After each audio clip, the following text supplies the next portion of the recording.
Hi, I'm Christy with Vigilant Global Trade Services. I'm here with Jamie. Today we're going to be talking about export classification, what it is and why it's important. What is export classification and why is it critical for compliance? Export classification is what helps determine where a product falls from a regulatory perspective. So typically we look at a couple of different varieties of that. One is going to be the ECCN, or the Export Control Classification Number, under the EAR, or the Export Administration Regulations of the US. There's also the ITAR, the International Traffic in Arms Regulations, under the Department of State, that handles munitions and those type of items.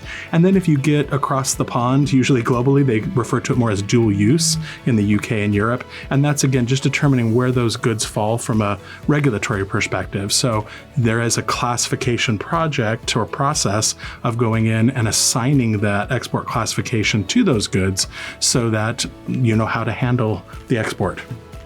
Absolutely. And where do companies most often encounter challenges with export classification? Well, one of the biggest issues is getting is understanding the technical information of the products. In order to assign that classification, you have to have in-depth knowledge of what the product's made of, where it's used, what are the technical components and attributes of that good.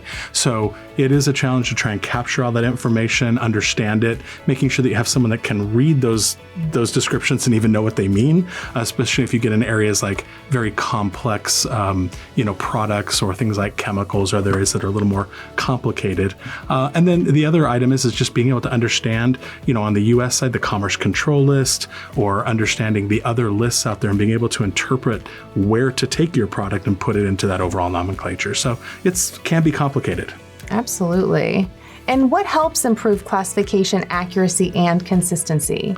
In that regard, it's a structured process. Really being able to come in and say, these are the steps that we're going to follow. Here's where we're going to collect the data. This is who's responsible for checking all those items and making sure that it meets into that particular category. So having a good solid process set up is a good place to start. Another is making sure that you have all of that data collected somewhere and stored so it's accessible. At Vigilant, we also use automated solutions, which I think is always very helpful. By being able to put all of that data in front of the user in a nice user interface so they can see, here's where my list is that I'm trying to, apply against, and here's all of my technical data. And be able to look at those on the same screen, one-to-one, really does help in the process to drive efficiency and accuracy. Another component is just auditing. Once it's done, having a second set of eyes go in and look at those numbers and make sure they're accurate. Those are the steps that we follow at Vigilant and what we recommend for our clients as well.